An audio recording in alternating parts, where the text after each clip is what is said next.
আসসালামু আলাইকুম। Hi everyone. গতকাল আমরা টি বাঁধের ওইদিকে হাঁটতে গেছিলাম। তো ওইখানে যে দেখি গাছের উপরে মুরগি বসে আছে, পাশে অনেক মুরগি আছে। তো বাসায় আসার সময় আমরা কালাই রুটি নিয়ে আসি। আমাদের বাসার সবাই কালাই রুটি অনেক বেশি পছন্দ করে। তো আম্মু এখানে নানুকে তারপরে খালামণিকে ভিডিও কলে দেখাচ্ছিল, মানে এমনি মজা করে যে আমরা কালাই রুটি খাচ্ছি, তোরা খেতে চাইলে এখনই বানাই, খানা হলে কিনে নিয়ে আয়। তো তামিমও এখানে কালাই রুটি ছিল। তারপরে আম্মু বাবার অ্যানিভার্সারিতে আমরা যে ডেকোরেশন করছিলাম, তো আমি তামিমকে বললাম যে ওগুলো তুই এখন সব খুলে ফেল। তো ওই সব এগুলো খুলে ফেলছিল। তার পরের দিন সকালবেলা আম্মু আমাকে বললো যে ছাদ থেকে একটু পুঁইশাক উঠায় নিয়ে আসতে।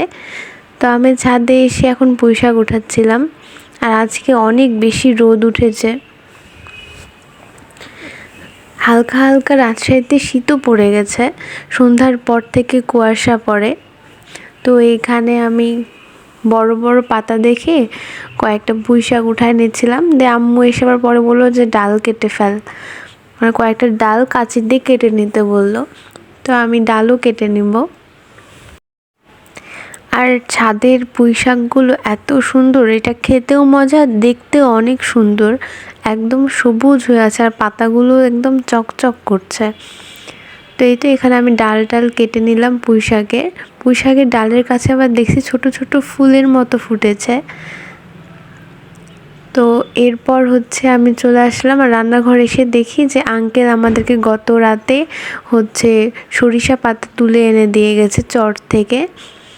তো তারপর দেখি যে বাবা অনেকগুলো বাজার এনেছে। তো আম্মু তো একা হাতে এত কিছু পারবে না, আম্মু রান্না বান্না করছে, তাই আমি ভাবলাম যে যাই, আমি বাজারগুলো গুছাই। তো এখানে দেখি যে বাবা ডিম এনেছে, তারপরে কিছু ফলমূল এনেছে। তো ওগুলোই আমি ঢেলে ঢেলে রাখছিলাম। আমার না শীতকালটা একটু বেশি ভালো লাগে, কারণ শীতকাল মানেই মজার মজার পিঠা। সকালে ঘুম থেকে উঠলেই খেজুরের রস, অনেক রকমের ফলমূল শীতকালীন। তো এগুলো খাবার আমার অনেক বেশি পছন্দ, বিশেষ করে পিঠা আর খেজুরের রস। তো কবে যে খেজুরের রস খেতে পারবো আর কবে যে বেশি শীত পড়বে আল্লাহই জানে। নভেম্বরের শেষের দিকে, তাও এখনও ওইভাবে শীতই পড়েনি। আর আগে এই সময় আমরা গোসল টোসল করে সবাই মিলে ছাদে বসে থাকতাম, চুল শুকাতাম, ছাদেই ওখানে বসে থেকে পড়তাম। আর কিছুদিন পরেই আমাদের স্কুল ছুটি দিয়ে দিত আর নানি বাড়ি যাওয়ার একটা ধুম লেগে যেত যে নানি বাড়িতে সব খালামণিরা আসবে, সবার সাথে দেখা হবে। আর এখন তো কলেজ ছুটি হলেও প্রাইভেটটা তেমনভাবে ছুটি পায় না, সে কারণে আর নানু বাসায় ওই মজাটা নিয়ে যেতে পারে না, গেলেও 2-3 দিনের জন্য যেয়ে আবার চলে আসতে হয়। তো আমি আমার খালাতো ভাই বোনদের অনেক বেশি মিস করি, আর নানু নানিকেও। তো এখানে তো আমি সব ফলমূল, এগুলো সব সবজি সব গুছায় রাখছিলাম। আর এই ভিডিওগুলো আমাকে সব তামিম করে দিয়েছে। তো এখন আমি সব কিছু ঠিকভাবে রেখে, এখন যেখানে যেসব থাকে ওখানে ওগুলো জিনিস জায়গায় রেখে দিব, আর টেবিলটাও ক্লিন করে নিব। তারপরে আমি এখানে যেয়ে একটু শাক ধোয়ার ট্রাই করছিলাম যে আম্মুকে একটু শাক ধুয়ে দিই। তারপর আম্মু বললো তোকে আর কিছু করতে হবে না, আমি করছি। তারপরে আম্মুই সব সবজি, তারপরে মাছ টাছ যা লাগে সব ধুয়ে নেবে।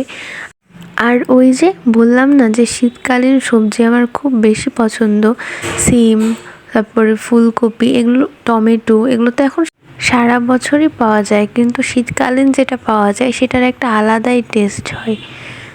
তো এই তো এখানে আম্মু সবজি টবজি এগুলো সব কিছু ঠিকভাবে ধুয়ে নিচ্ছিল। আর জানেন, আমি বললাম না যে আঙ্কেলটা আমাদেরকে চর থেকে সরিষা পাতা তুলে এনে দিয়েছে, তো রাতের বেলা তো তুলে এনে দিয়েছে। তো আম্মু যখন ওগুলো সুন্দর করে ঝাঁকায় ঢালে, তারপরে দেখে ওই সরিষার পাতার মধ্যে অনেক বড় বড় আচা পোকা ছিল। তো ওই ভয়ে আম্মুর ঝাঁকাতে ঢেলে ওটা বারান্দায় রেখে দিয়েছে যেন সবগুলো চলে যায়। তারপরে সকালবেলা দাদির হাতে ভালো মতো ওগুলো সব বেছে নিয়েছে, মানে আম্মুকে যে হেল্প করে সে দাদি সব কিছু বেছে দিয়েছে। তো আম্মু এখন এখানে রান্নার সব প্রিপারেশন শুরু করে দিয়েছে।